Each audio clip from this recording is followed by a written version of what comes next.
سورہ انفال آیت نمبر 53 کچھ اس طرح سے ہے. اللہ تعالیٰ فرماتے ہیں ذَلِكَ بِأَنَّ اللَّهَ لَمْ يَكُ مُغَيِّرًا نِعْمَةً أَنْعَمَهَا عَلَى قَوْمٍ حَتَّى يُغَيِّرُوا مَا بِأَنفُسِهِمْ وَأَنَّ اللَّهَ سَمِيعٌ عَلِيمٌ. لفظی ترجمہ کچھ یوں ہے ذَلِكَ یہ بِأَنَّ اس لیے ہے کہ اللہ لم یکو نہیں ہے مغیرن بدلنے والا یعنی تغیر کرنے والا نعمتاً کوئی نعمت انعمہا جو اس نے انعام کی علی قوم کسی قوم پر حتیٰ جب تک کہ یغیروا وہی نہ بدل ڈالیں ما جو بانفسہم ان کے دلوں میں ہے وَأَنَّ اور بے شک اللہ ہے سمیع سنتا علیم جانتا ہے. بامحاورہ ترجمہ کچھ یوں ہے یہ اس لیے کہ جو نعمت اللہ کسی قوم کو دیا کرتا ہے جب تک وہ خود اپنے دلوں کی حالت نہ بدل ڈالیں اللہ اس سے نہیں بدلا کرتا اور اس لیے کہ اللہ سنتا ہے جانتا ہے. آیت نمبر 53 کی تشریح و توضیح بہت انٹرسٹنگ ہے، دلچسپ ہے اور یہ اللہ تعالیٰ کی قدرت کی طرف، اس کے سنت کی طرف، اس کے طریقہ کی طرف ایک اشارہ ہے. آلدو کی جو آیت ہے وہ سورہ انفال کی آیت ہے، بدر سے ریلیٹڈ ہے اور یہاں پہ جیسا کہ کفار اور منافقین کا بیان آیا پھر ان کو فرعون سے تشبیہ دی تو یہ اسی آیت کے ساتھ چل رہا ہے اور کفار کی حالت بتائی گئی ہے. جیسا کہ ہم نے پہلے بھی پڑھا کہ اللہ تعالیٰ اپنے بندوں پر ظلم نہیں کرتا تو اس آیت میں بھی اسی بات کی طرف اشارہ ہے کہ اللہ تعالیٰ جب کسی کو کوئی نعمت دیتا ہے تو اس وقت تک اس نعمت کو نہیں چھینتا جب تک کہ انسان اپنے دل کی کیفیت کو نہ بدل دے، اپنے ارادوں کو نہ بدل دے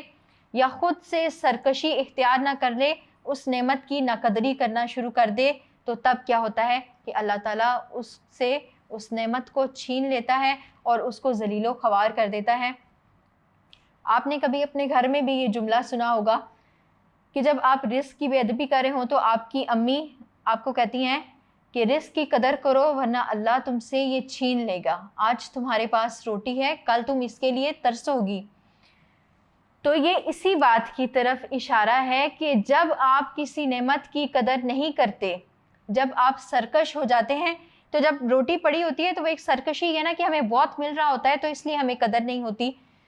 جن کو کم ملتا ہے تو ان کو ایک ایک نوالے کی بھی قدر ہوتی ہے. تو یہاں پر اس بات کی طرف اشارہ ہے کہ جب آپ کو کوئی نعمت دی گئی ہے تو آپ اس کی قدر کریں.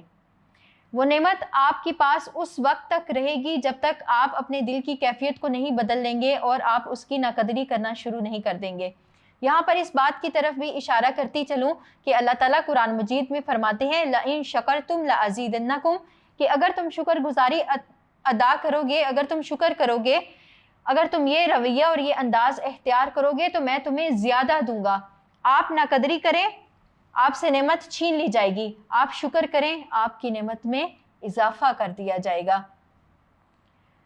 تو کفار کو بھی جب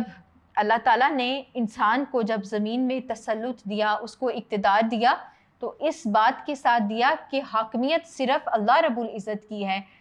اصل بادشاہ اللہ ہے. لیکن ان لوگوں نے کیا کیا کہ انہوں نے خود کو بادشاہ سمجھ لیا، اللہ کو بھول گئے، یکسر نظر انداز کر دیا اور خود کو رب مان بیٹھے، جیسا کہ میں نے آپ کو فرعون کا حال بتایا. تو پھر کیا ہوا کہ اللہ نے نہ صرف ان سے اقتدار چھین لیا، ان کو سمندر میں غرق کر دیا، ان کو ان کے گناہوں کی بابت سزا دی. جب آپ گناہ کرتے ہیں، آپ نعمتوں کی قدری کرتے ہیں، آپ کو اسی وقت سزا ملے گی. ادروائز اللہ تعالیٰ رحیم و کریم ہے، وہ کسی کو سزا نہیں دیتا، وہ کسی سے نعمتیں نہیں چھینتا. شاعر نے اسی بات کی طرف کچھ یوں اشارہ کیا ہے خدا نے آج تک اس قوم کی حالت نہیں بدلی، نہ ہو خیال جس کو آپ اپنی حالت بدلنے کا.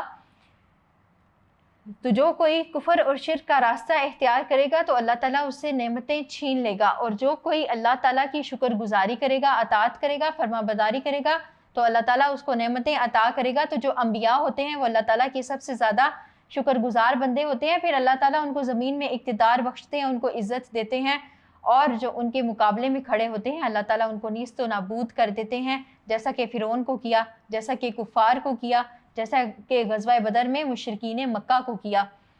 تو جب تک آپ کے دل کی کیفیت ٹھیک ہے، اللہ تعالیٰ آپ کو نعمتیں عطا کرے گا. یعنی کہ اس میں دل کی کیفیت سے یہ بھی مراد ہے کہ آپ کا دل اللہ تعالیٰ کی طرف مائل ہے, اللہ تعالیٰ کی اطاعت اور فرما برداری کی طرف مائل ہے, لیکن جب آپ اس راستے سے ہٹیں گے, اس طریقے سے ہٹیں گے, تو پھر اللہ کے غضب کا شکار ہو جائیں گے. امید کرتی ہوں آپ کو اس آیت کی سمجھ آ گئی ہوگی. بڑھتے ہیں اگلی آیت کی جانب.